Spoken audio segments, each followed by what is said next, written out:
Going live, baby. We are live, and there is Steve.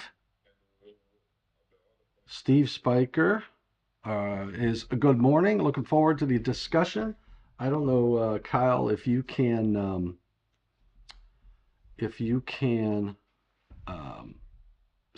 you probably can't see the discussion. Yeah, I'm looking at the live stream right now Oh, on you are on cool. YouTube. So there's a little bit of a delay, but Yeah, there'll be a little bit of a delay. So we got Felix Sandoval in the house. morning. Good morning, Felix. Felix is out of Colombia, Nice. and that's why I drink my coffee. And it's where every time I go to Colombia or anywhere down there, I come back with a lot of coffee. Yep, it's gold. Well, Let's welcome. make the world go around. Yes, and we are doing another code question of the day, Kyle. Yeah, Where we are EQD going to. podcast. Should we tell them who we are Yes, let's do that. You go, for those please. that Go may not know? first. Yeah, go first. All right. Kyle Krieger, Executive Director, Codes and Standards for NECA, National Electrical Contractors Association, and joined here by my good buddy, Tommy Shortpants. Amen. Tommy Short Pants, Tommy D. So my name's Thomas Domitrovich, and I am with EATON. I work out of Weirton, West by God, Virginia, and Kyle and I came up with this idea. I think it was during one of our road trips, right, Kyle, where Yeah, we were boogieing from place to place, and we said, hey, let's start doing some live sessions and recorded sessions where we do Q&A, carrying on the tradition of Charlie Trout's code question of the day. absolutely. And Absolutely. there's an entire library of these code question of the days. They've been going on for 26, 27 years. I think Yep. the archive's up to about 7,000 questions under the codes and standards tab at necanet.org. So if So anybody wants to check those out afterwards or during or whatever. NECAnet.org. I've got Yep. that up on the screen. I go to where at?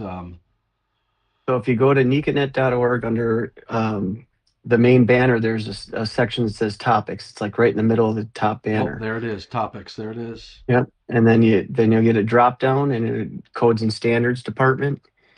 Codes and And then in the standards. CQD will be right there. Code question of the day. There's up to code, electrical codes, NECA codes and standards. You scroll down, you got code question of the day, view today's question.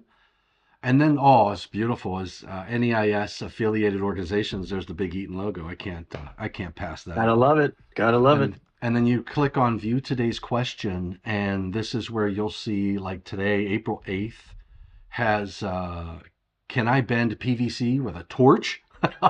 Hopefully the wires aren't inside there when you're doing that. Um, I anyway, don't you know do if you'll be able to bend it with a torch. I mean, you could certainly heat it up with a torch.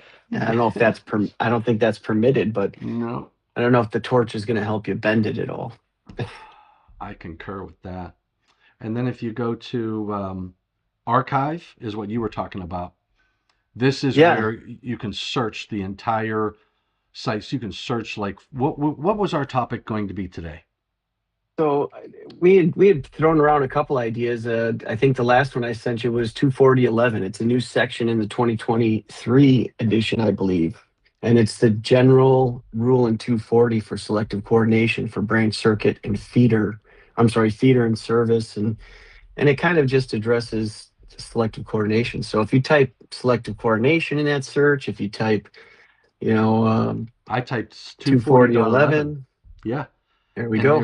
there was a question on March 19th, 2025. And Yep. I'm gonna click on that, and it calls it up, and it says,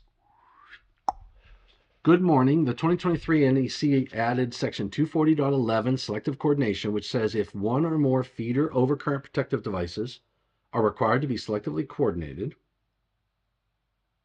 with a service overcurrent protective device, all feeder overcurrent protective devices supplied directly by the service overcurrent protective device shall be selectively coordinated with the service overcurrent protective device. So, and it says assuming and it has the definition of a feeder, Um, and then what they're saying is that if that feeder supplies 700.32, this is basically what the question is saying. And they have the A, B, C, D. There's a diagram in the code. Yeah, the figure that's there.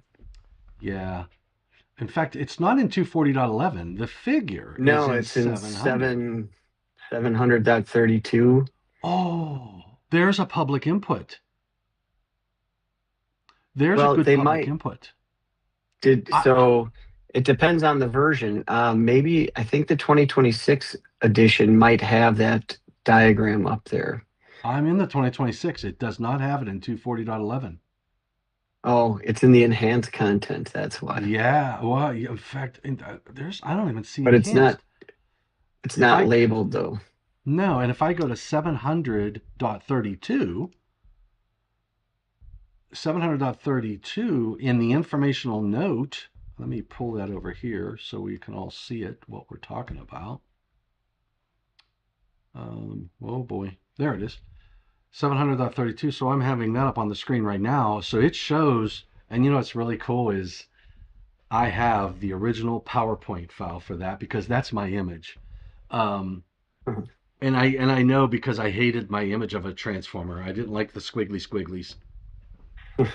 So, but anyhow, there's what this shows you is that if you have that normal source on the one side of the picture, so on the one side of your transfer switch, you've got your utility transformer feeding your service equipment, and device A and is your service overcurrent device. Device B is a feeder that supplies the transfer switch. What 240.11 is saying, and I'm going to call that up here in a second. I'm showing the image from, and this is, I'm telling you, I'm going to put this image in there so that in 240.11, I'm going to make a public input before 5 o'clock p.m. Eastern today.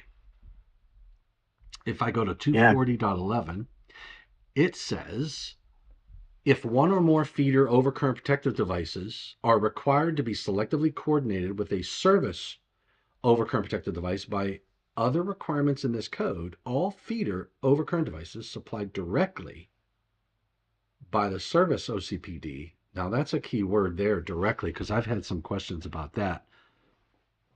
Shall be selectively coordinated with the service device. So what it's saying, and the images, everything, I don't know about you, Kyle, but the images always just have like one, it has the service device and only one feeder, but there could be a lot more than just one feeder in that service equipment. Absolutely. Yeah. And it would require that all of those selectively coordinate with the service disconnect. That just that first level, not the entire normal side of the what do you call it? The normal side of the all the other normal power feeder overcurrent yeah, devices, exactly. right? Yeah. So, and I think that makes a lot of sense, right? We don't want any of those non-emergency load feeder breakers to take out the service breaker, right? So there's got to be a level of coordination there. My question is, and you being the author or one of the authors of this public input, how did this come about? What was the concern? I mean, I know what the concern is, but why address it generally in 240 and not in 700.32, 701.32, 708. Was it 54? For cop systems, etc. You're setting me up, man. This is a good setup. This is like an alley-oop. I like it. So this has been on panel 13. You think about what is the scope of Code Panel 13 and Article 700. What's the scope of 700? 700 only handles the emergency system. So we, and not we, but I've watched public inputs go into Panel 13, suggesting and saying what they wanted in that for the language that was put into 240. They would say, we want that those devices that are on the emergency side to selectively coordinate with the service and the feeder on the normal side, because what you don't want to do is you don't want to take out the service and transfer over to the emergency system um, for no reason, right? For a reason that could have been avoided, Right. right? So what they did was they kept putting public inputs into panel 13 because there's this, and I see this perception a lot. People think because the requirements are currently in panel 13 or for article 700 and 701 and 708, and panel 13 is got all of these requirements around selective coordination, that panel 13 owns all selective coordination requirements. So they keep putting public inputs in saying, I want it on the normal side, and panel 13 comes back and says that's out of the purview of article 700. And people just can't accept it, you know. In fact, Right. Right. it was Steve Froming that put two Steve? public Oh, inputs in. You remember? I know you got to know Steve. I So, do. yep. So Steve said it shall selectively coordinate and it shall not selectively coordinate to panel 13, saying, okay, guys, make up your mind. Does it or doesn't it? So he put a public input in that said the opposite on both, just to make it crystal clear. Yeah. And he did. And after he did that, that's when people start sitting down saying, we're going after the wrong article. It should be in a different article that handles the normal side. And what better to do that than 240? I could argue it could have been in 215, right? Yeah. Or I 230. think 240 probably makes the most sense because it's overcurrent protection related, right? Yes. Yep. It makes sense to me too. So, So so I like that. That's a great explanation as to why it exists in 240.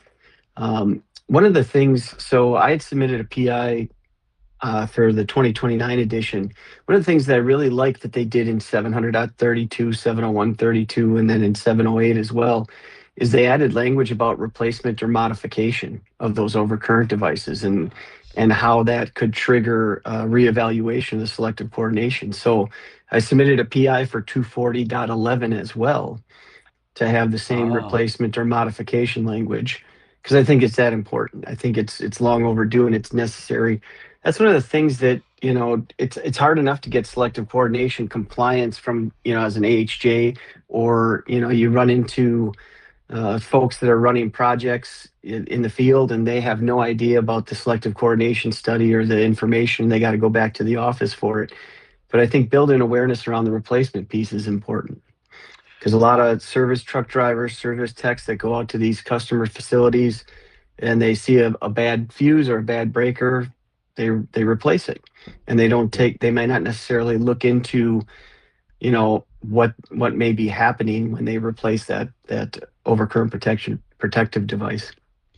Yeah, no, that makes a lot of sense. And so I know I'm going to put the public input. I'm going to put a public input in to put the informational note that shows the one line to tell you it's these devices that have to selectively coordinate. So I'll do a little diagram and submit that before 5 o'clock. But here's the other public input I made. We had a phone call. You're going to love this. I had a phone call from one of our engineering services individuals who was working on a project, and his service disconnect and first level distribution was medium voltage. So he Mm. called me and he said, Tom, does 240.11 apply to the service disconnect, which is medium voltage? And it doesn't, because Article 240, that section is only the low voltage. So when Yeah. he my first gut reaction was, well, of course it does.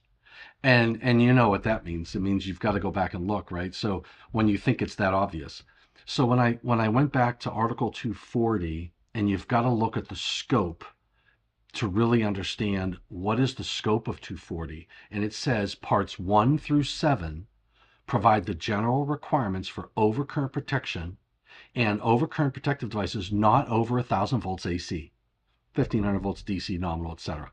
So what I did, what did I do? Oh, I went, you know what? I'm reading the scope and it says part Part 8 covers overcurrent protection for those portions. Oh, that's supervised industrials. So what Yeah. I did was I went to 245 and I made a public input. Let me look at my public inputs.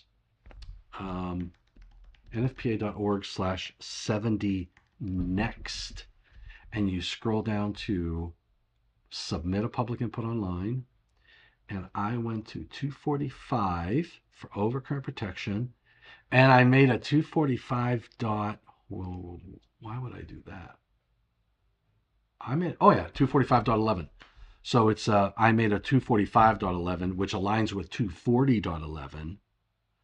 And it has the same words. It says if one or more feeder overcurrent devices are required to be selectively coordinated with an over blah, blah, by other requirements in this code, all feeder OCPDs supplied directly by the service OCPD shall be selectively coordinated.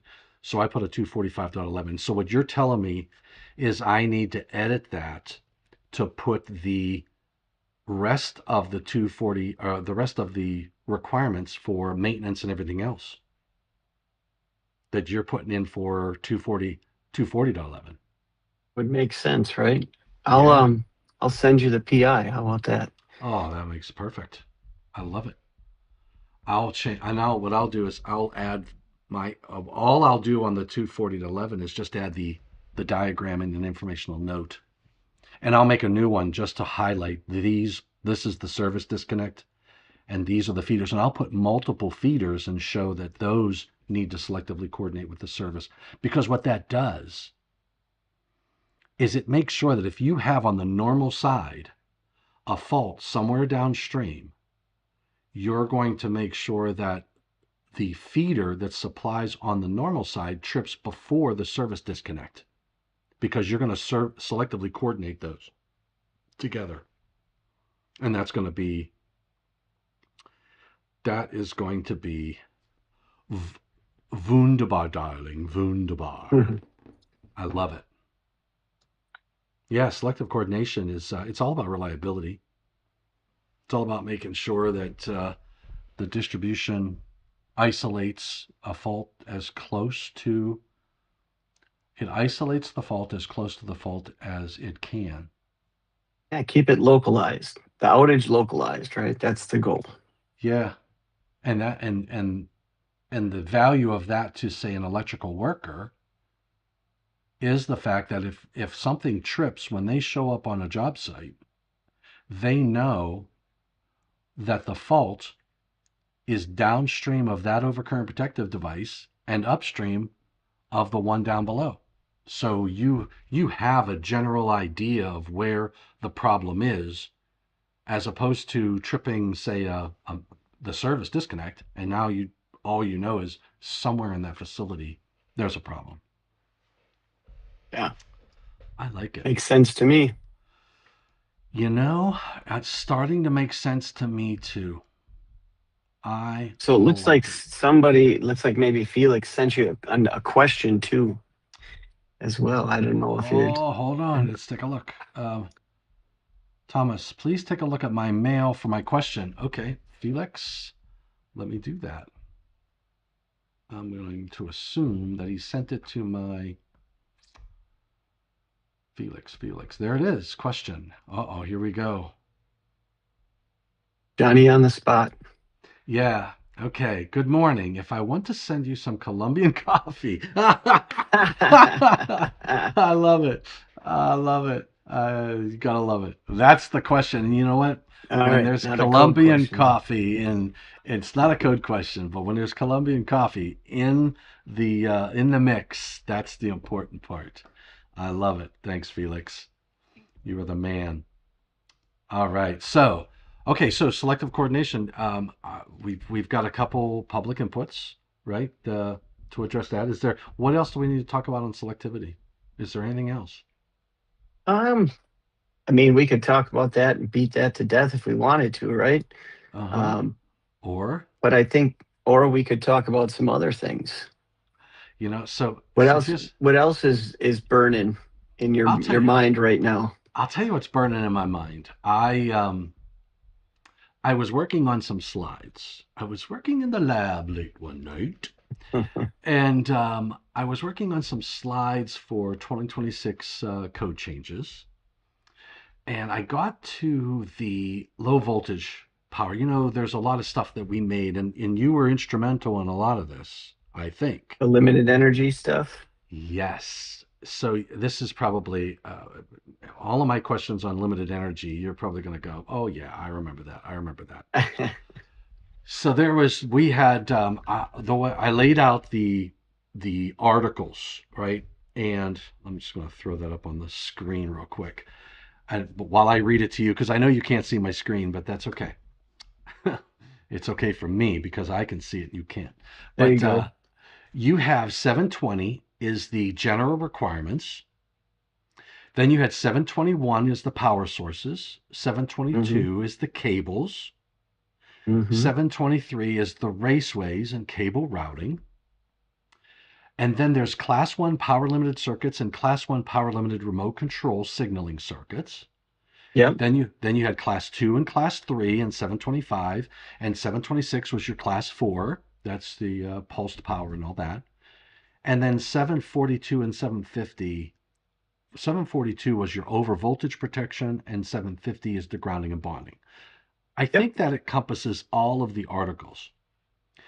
But I'll tell you what I was doing in my slide deck. Now I'm ignoring right now chapter 8 stuff. Mhm. And I was talking to a friend of ours, Larry Ayer, and I was because I was quizzing him, and he was like, "You got to talk to Kyle." Class 1, the way I see it, class 1 is the highest power, most restrictive installation. Class 2 is the lowest power, least restrictive, and so your safest solution. Class 3 is a middle ground, so you have more power than class 2, but it's still limited.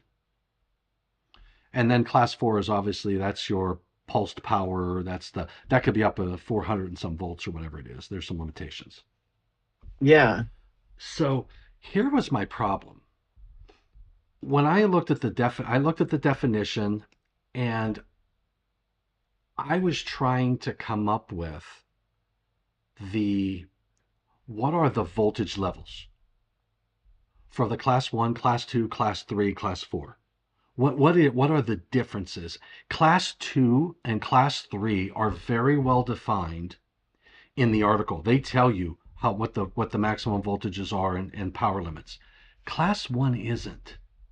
In fact, I found that there can be class 1 non-power limited circuits. Is that right? Hmm.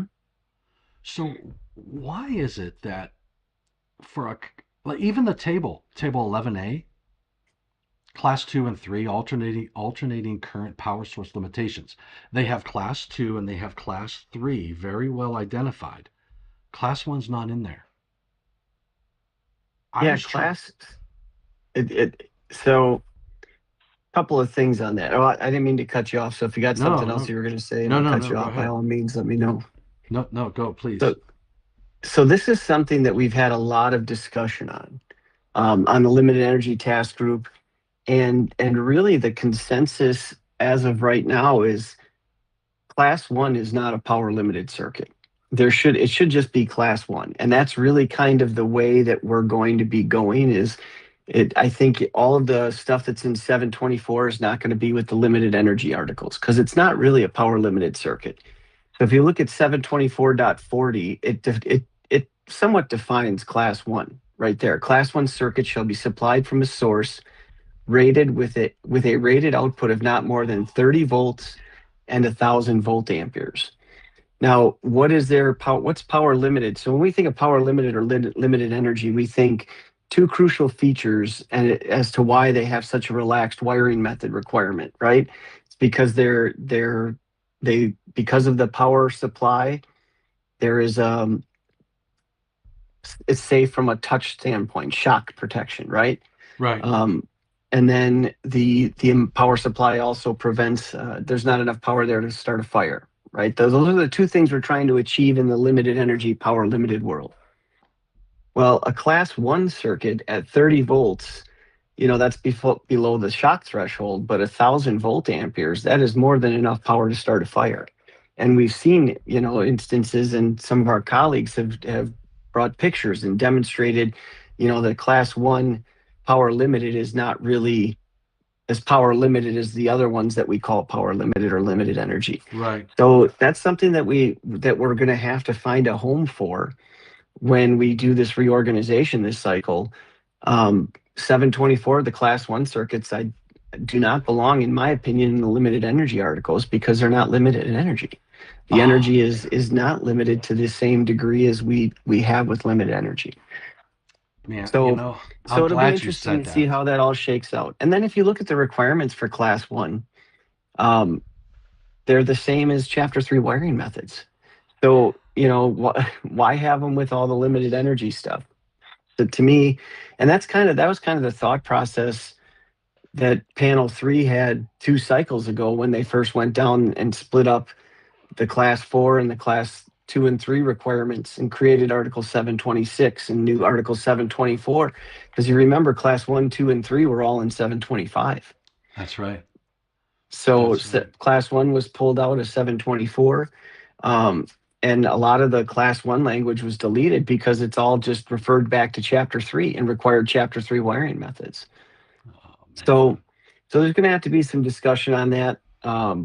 I think purview for class 1 is still with panel 16, which is the new limited energy article or panel. Yeah. So they're going to have some discussion on where that goes.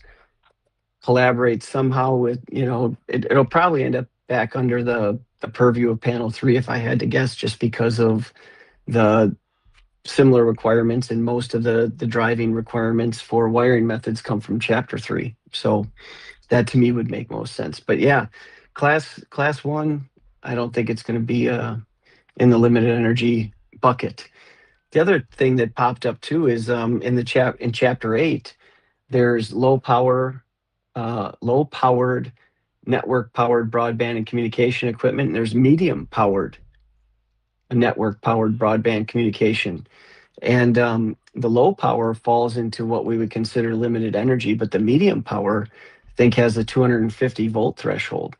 So that obviously creates a situation where we wouldn't consider that limited energy either. So we've got the limited energy task group has got some solutions there that hopefully we'll come up with and we'll talk about as the 2029 starts to unveil. But that's another system that kind of falls in between those two areas, right? Okay. Yes. So I'm not going crazy because when I was looking at, I was doing some slides because I'm doing a presentation next week, and I'm going over code changes. And what I like to do is when I get to like this discussion, I say, okay, here's all the stuff that moved, but let's talk a little bit about limited energy and understand a little bit more. I use those as springboards. And as I was going through, I'm like, okay, I don't do a lot of limited energy work. I mean, I don't play with there a lot. And I was involved with the overcurrent protection, so I chaired the task group that did the overcurrent protection. But when I wanted to convey what the limitations were, and you just pointed out in 705.30 or 40 that it says 724.40. 724.40, it's 30 volts and 100 or 1000 VA. So now I couldn't find that. For some reason, I was looking all through there. That was the number I was looking for. So I called Larry, or I was on the phone with him, talking about something else. And I'm like, here's something that's burning my britches. I can't figure out what are the limitations for class 1. I got class 2. We do a really good job of defining even class 4. But Yep. class 1, I could not find. And then I was wondering why we don't have definitions for these. We should say a class class 1 circuit 4, I think there are definitions for for class that stuff 4. now. I think. Well, let's take a look. Yeah, let's take a look. I say this. I did this once before. I said, there's no definition for this term. And then I went, oh, there is a Class class 1 one, circuit, but we class don't 2, put, class 3, class 4. okay, so class 1 just says the portion of wiring systems between the load side of a class 1 power source and the connected equipment. And it says the same thing for class 2, class 3, and class 4. I mean, I don't know. Maybe it would not make sense then to put what the power limitations are inside of that, Yeah, because that would be a requirement. So yeah, and those are within the individual articles. So 725 defines class 2 and class 3. And what yeah, dictates whether or not you use a class 2 circuit, a class 3 circuit is going to be based on your listed power supply, right? Whatever your power supply is listed as. If it's a class 2 power supply, then you use a class 2 circuit. Class 3 right. power supply, then you can use a class 3 Yes. circuit. But see, now Class what I 4 is a was, little unique though, because there is no, the product standard spells out threshold, voltage threshold maximum, and it talks about the performance, and that language I believe is also, there's some of that in Mhm. 726. And this is where you have that discussion about what belongs in the NEC, what belongs in the product standard, or does it belong in both? We actually had a really interesting discussion about that with power sources for class 4. We require a class 4 power supply, or it's called a transmitter, to be listed. Mhm. But who's to stop another NRTL out there? UL has UL 1400-1 and -2 that cover class 4 systems and cabling and all that good stuff. But what if another NRTL comes out with a listing product standard for class 4 transmitters, and they have different characteristics, but they still list the product, right? Right. So the NEC actually sets specific performance criteria for the class 4 transmitter in 726. And we carried that language through in the work that we did for the 2029, because who's to stop, another NRTL from creating a listing category and product standard that is different, right? And maybe doesn't meet those same criteria. But all that being said, that the transmitter itself, it's not, when we think of power limited circuits and power sources, the Mhm. power source is what dictates the circuit, and it's dictating it based on how it's limiting the power supply, right?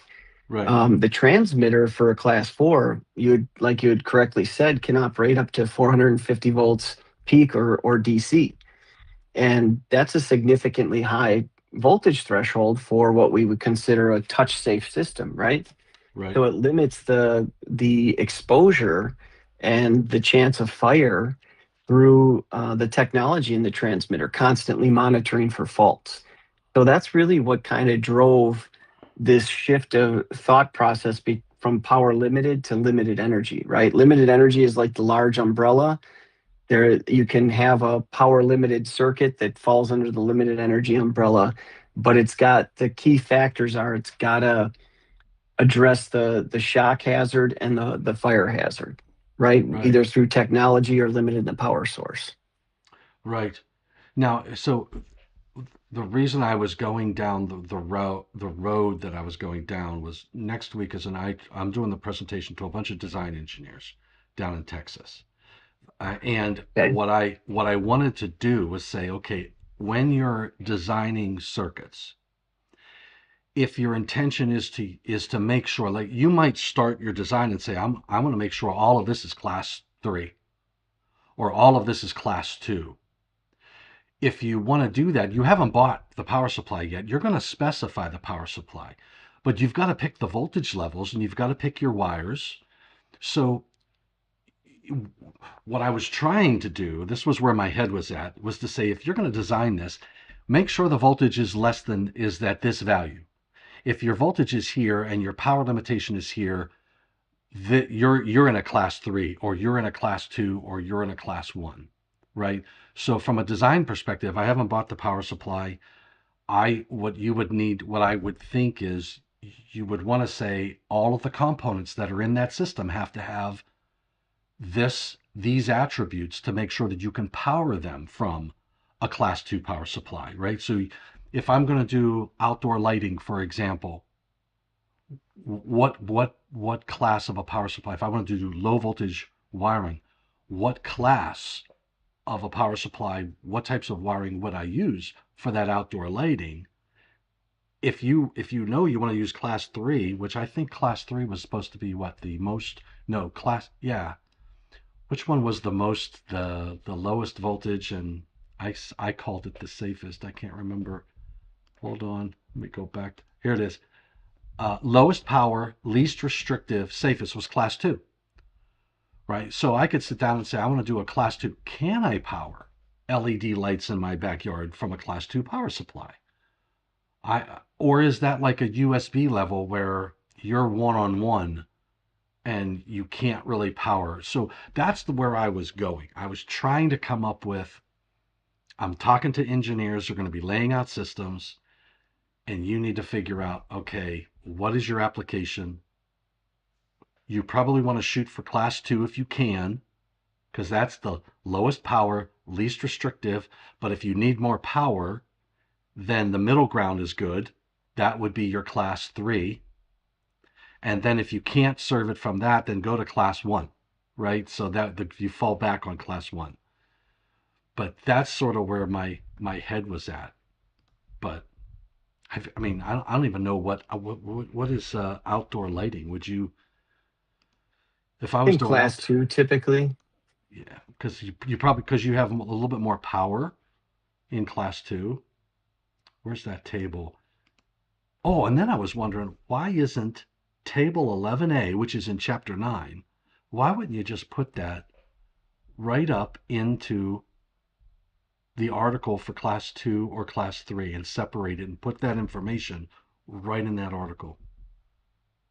Did you ever think Yeah, of I'm that? trying. I think there was some discussion about that at some point, and there may be a version of it that was actually added, the 11A and B in the article itself. But I'm yeah, gonna I'm gonna I don't throw know. I'm gonna throw that up on the screen real quick, because what I like about the table is, wait a second, I'm not showing it. Why am I not showing it? There's Chem A and B. Hmm, hold on. For some reason I've got Jake and Maggie up there. Oh wait, there we go. Ah, I know why. Whenever I do this presentation, when I put it in presentation mode, Hmm. if I don't say, if I don't go set up slideshow and say browse either by an individual window or browse at a kiosk, um, it changes everything. It puts me in like presentation mode. It throws one thing over there and another over there. Um, for what's this? 41 LNP CEN says, how about Article 411? What's 411? Isn't 411 a plot? No, lighting? Oh, I know what he's saying. When I was talking Low about, voltage lighting systems. yeah, low voltage lighting systems, that's where you would go. But yeah, so table 11A, class 2 and class 3, alternating current power source. So it says the source voltage, wow, so you could have up to 150 volts, but your I max is only 0.005 at 150 volts. If you're over 30 through 150, and this is table 11A, class 2 Hmm. and class 3. And then if you go down the power source maximum, you're at 0.005 amps. So if you did like over 20 and through 30 volts, then you can get 8 amps. And if you think about LED lights, they're pretty low in current draw. And you have 100 VA. So a class 2 power supply is very realistic in lighting. That makes a lot of sense. Yes, And then class a lot of 3, listed class 2 lighting systems out there, other than POE specifically too. I mean, they've been using class 2 systems for landscape lighting forever. okay. So PoE, what would you what would you say PoE is? Is PoE class 3? No, class 1 we said is high limit. Class 3 is your lowest power. So that probably PoE, power Class over 2. Ethernet, is class, is that class 2? Hmm. Okay, I was It thinking maybe might class 3. it might be class 3. I don't Might know. be, that could be both maybe. You know what? I would respect that because it would depend upon the voltage and the load and everything else. So um, I'm just gonna do a quick search. What is the voltage and power for PoE applications? And we don't call it No, power over Ethernet in the code. It's power transmission of power and data. transmission of power and data. What article is that one under? Or It is that is it's covered, the system itself portion is covered in 725, and then there's I think it's 722 part 6 maybe. 722?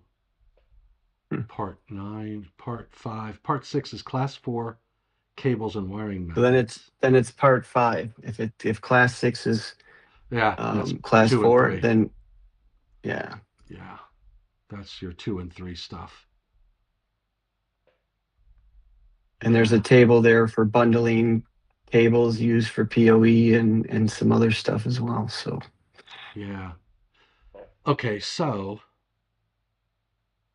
look at this. Okay, for IEEE standard PoE, the system is generally treated as a 48 volt DC nominal power scheme with the actual source depending on the PoE type. So a type 1 is 44 to 57 volts DC up to 15.4 watts.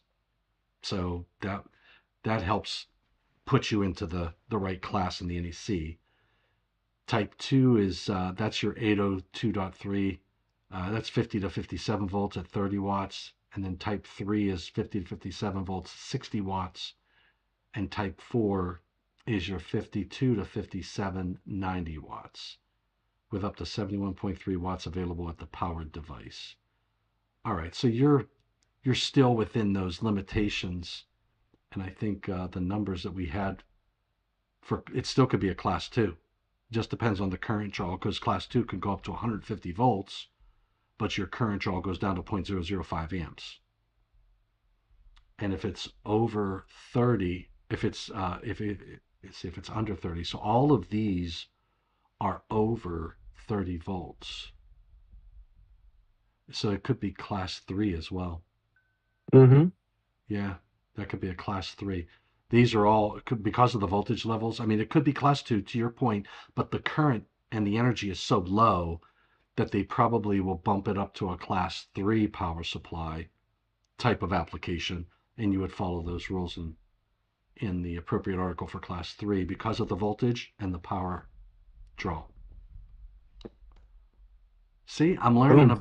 I'm learning a lot more about this stuff. Because look, yeah, look at this. So a class 3, over 30 volts through 100, and the power limitations, the VA max is 250. So all of these, the most power goes up to 90 watts. And if it's DC, 90 watts is 90 VA. So I don't exceed the 250 power limitation, and I don't exceed the VA power source maximum nameplate rating, which is 100. So class 3. There you go. Yeah. So as a design engineer, if you're laying out a system, as long as you know your voltages and you go now, I love the table 11A because it puts all of the information in a nice table. But I was missing class 1. I'm like, why isn't class 1 in this table? I'm like, this is such a beautiful table, you know? And then now your note was, hey, we're really thinking that class It 1 isn't going to shouldn't be be in the power power. limited. Yeah. Yeah, that makes sense. Every now and then we have an okay idea. Well, I don't know about that. I wouldn't go that far.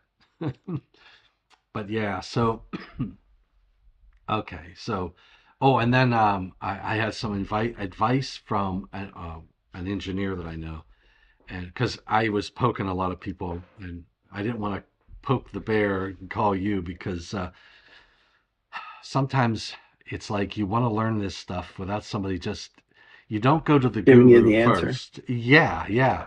So, and then going to some other people helps you feel better that okay, maybe it's not just you. But one individual said, he goes, oh, he says the power limited stuff is real simple. He goes, you want to ensure isolation and separation. Keep it separate, isolate it, you're good. You want to pick the right cables. So conductors are really critical and very important. You want to install it in the right places, which I could argue that's the isolation and separation, but he kept it as separate. And then he said, finally, you've got to physically support it and protect it. He goes, so as long as you follow those four basic principles, he says, you're golden. Pick the right power supply, obviously, pick the right cables, support it, protect it, and you're good to go. So I'm like, that's not Yeah, bad advice. no, and it's with all the cables required to be listed and the power supplies required to be listed. Um, it's really you really got to go out of your way to use the wrong cable for the wrong application. And 722 for the 2026 NEC, we had some limitations, and because of the timing of it, of when we made the changes, that when Chapter 8 independence was removed, we couldn't really move forward with the limited energy restructuring stuff until Chapter 8 had the independence removed, which meant it had to not just go through the technical committee meetings and pass at the table vote, it also had to get through the balloting process. And once we found out that Panel 1 removed the independence of Chapter 8, then we had to start consolidating all the requirements. But it had to be done as part of Yeah. correlating committee work and essentially second draft process, right? So you can't change anything technical unless it was addressed in the first draft, right? So we That's had to go through and just tried to move stuff into the right place and tackle the correlation issues, but we still realized that there was a lot of stuff that needed to be um, gone through, filtered through, made right in Chapter 7. So um, spoiler alert, if all goes well, 722 is going to be a lot easier to use, and down from, I think it's 44 pages long for the 2026, hoping that it only be about 10 to 12 pages long in the 2029. Wow, that's And nice. exactly for the reason you said, what are the requirements for limited energy installations, right? Hmm. You have a listed power source, a listed wiring method. You support it so it doesn't get damaged, and you keep it separate from the power and lighting systems in the building. Yeah. And yes, there's a couple of other scenarios where it gets a little more convoluted than that, when you have to deal with like a 0 to 10 volt dimming and you have associated equipment, so the limited energy cable and the power and lighting have to enter the same enclosure, the same connection point or whatever, in those same areas. So there's some things that you have to be aware of for that. But hopefully the version that the task group came up with for 2029 is going to make things a little easier. That's beautiful. And you made a statement um, about panel one making a change in the arrangement of the code. 90.3 is where that happened. And if you think about and compare the 2023 structure with the 2026, 2023 had 1 through 4 applying generally, and then 5, 6, and 7 can supplement or modify 1 through 7. And in 2026, they said 1 through 4 still applies generally, but then 5, 6, 7, and 8 supplements or modifies chapters 1 through 8. They got rid of that independence of chapter 8 in the 2026 code, which pulls it now all into something that would. What's the significance of that? Is it just So that now I have to So inspect Chapter it? 8 was historically kept independent because it created, I won't say communication utility requirements, but it really was focused on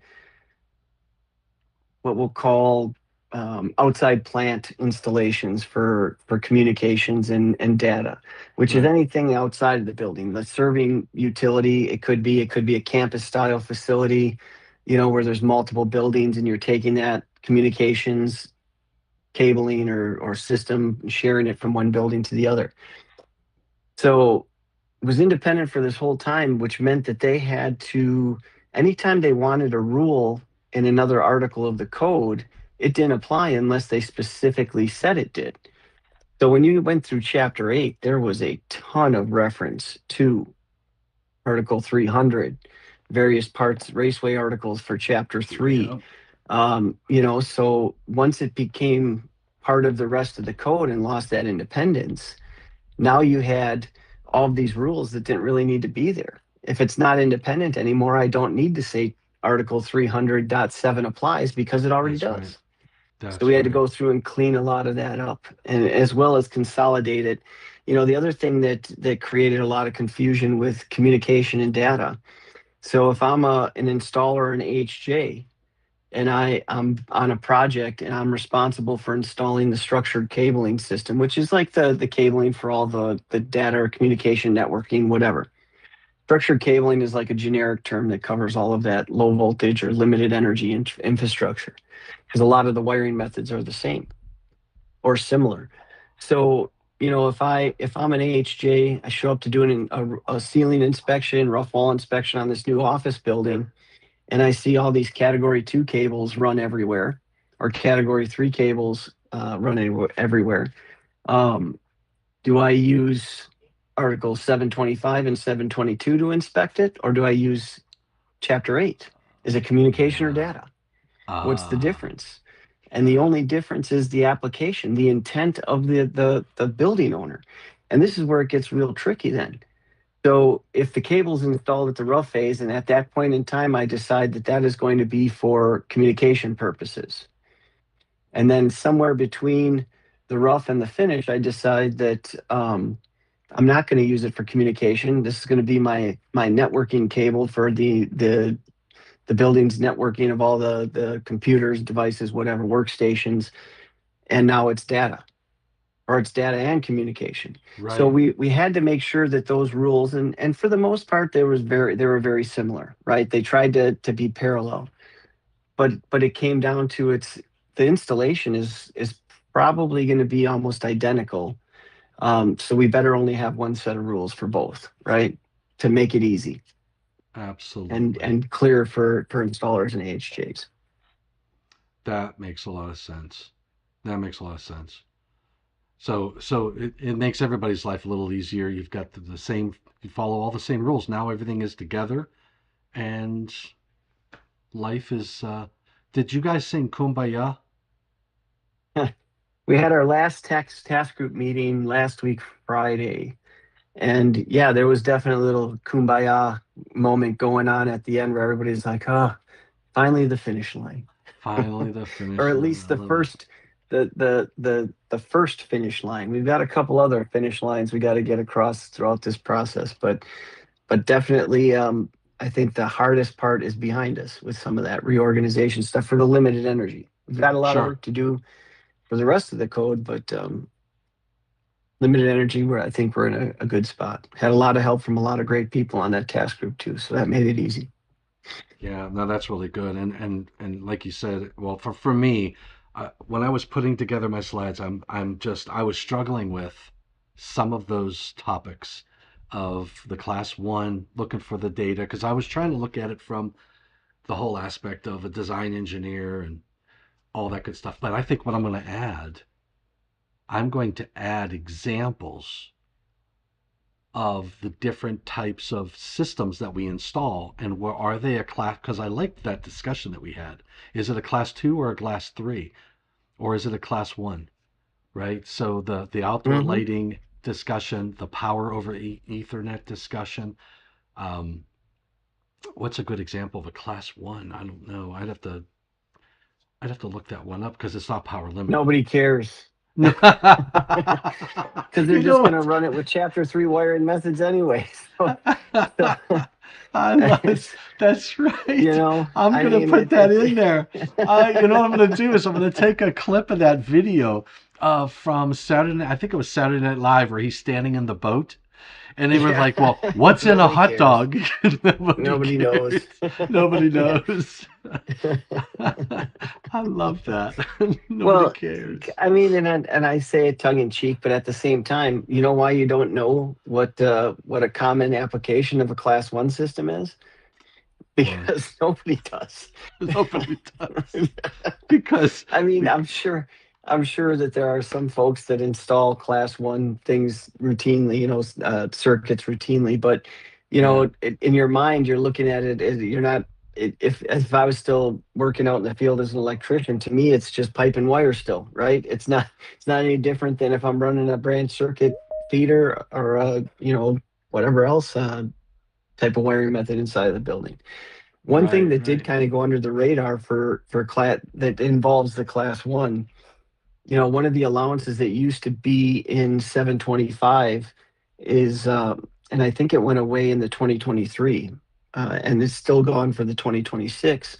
But there was language in there that allowed you to, when you had to run a class two or class three wiring method or a circuit with power and light conductors for associated equipment, you could wire that class three system with chapter three wiring methods, but then you'd have to re-identify the power source as a class one power source.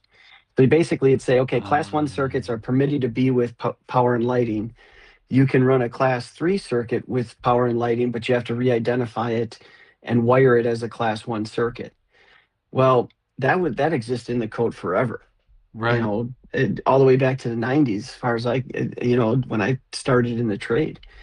And nobody ever said boo about it until we started moving things around. And the folks at ULR, they brought up and they said, do we really have a rule in the code that instructs folks to scratch out the labeling that's on the power supply and write their own and field mark that it's now a class one Yeah. system?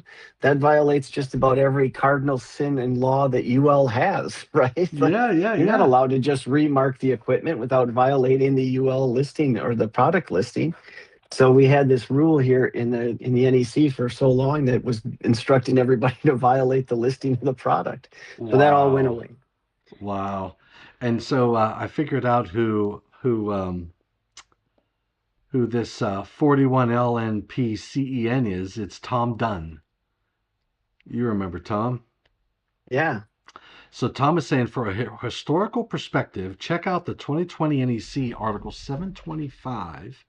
This is what I love about the NFPA link. I can go to the 2020, I can change edition, go to 2020 NEC, and he says, check out 725, Article 725. 725 is class 1, 2, and 3, remote signaling and control. So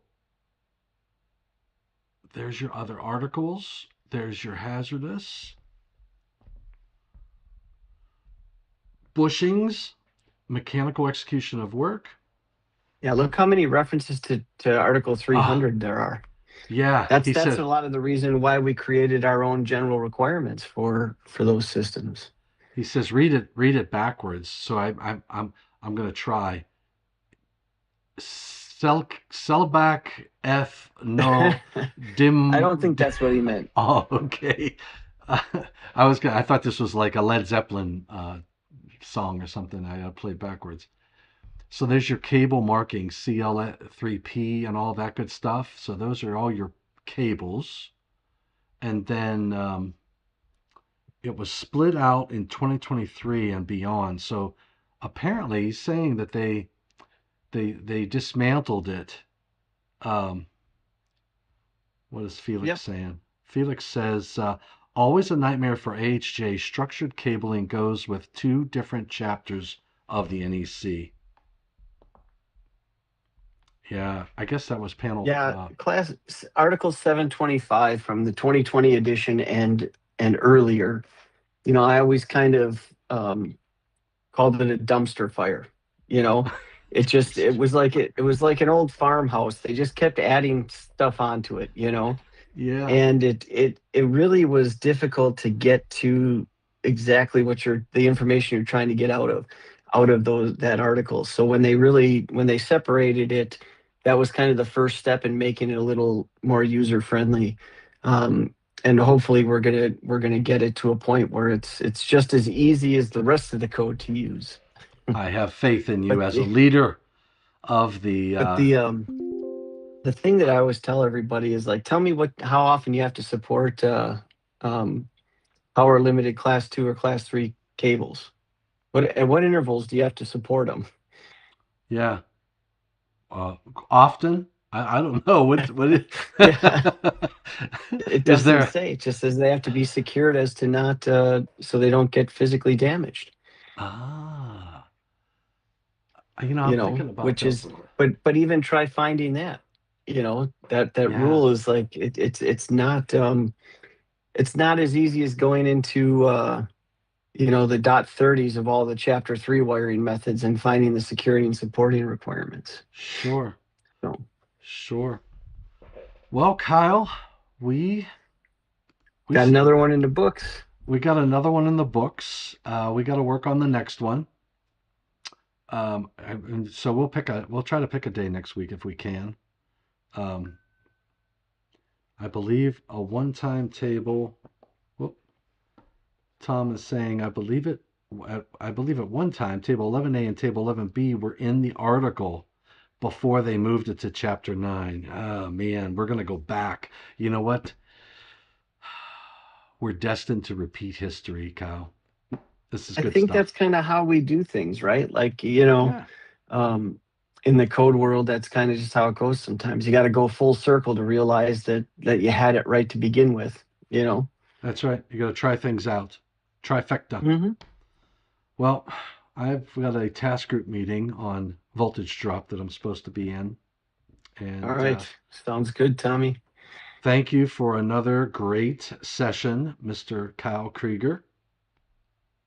I appreciate Same your here, bud. knowledge. Excellent. Appreciate you, man. We'll see you on the Same next here. one. We'll see you on the All next right. one. All right, everybody. Tom and Felix and everybody, thank you. Take care, stay safe, and please stay healthy. All right. Take care. Take care.